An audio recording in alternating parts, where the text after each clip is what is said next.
घटिगला मर्मन्तुद सड़क दुर्घटना राति अधरे चलीगला कोरियर बॉयर जीवन।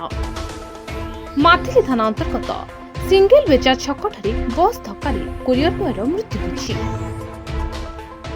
जयपुर ठारू मालकानगिरी संयोग करथुवा 326 नंबर जातीय राजपथ निकटरे घरोई महाबाहु नामक बस सह पीटी हेला बाइक। तेबे से स्थान रे बाइक आरोही प्राणवायु पलाई जाइतला। तेबे मृत युवक जनक हेउछन्ति सारंगपाल्ली ग्रामर शिव बारिक होइथिबा सूचना मिलिछि। तेबे 108 आम्बुलांस साहाय्य दुर्घटना रे बाइक आरोही माथिली उपखंड चिकित्सालय रे नेबा परे डाक्टर ताको मृत्यु घोषणा करथिले। तेबे उक्त दुर्घटना स्थान रे लोकन को उत्तेजना देखा दैथिला, किंतु माथिली थाना रो तुरंत पुलिस आसी लोकन को बुझासुझा करबा सह रास्ता को क्लियर करथिले। तेबे मृतदेह शव व्यवच्छेद करबा परे मृतदेह को परिवार लोकन को हस्तांतर करा जिवो बोली थाना अधिकारी सूचना दैछन्ति।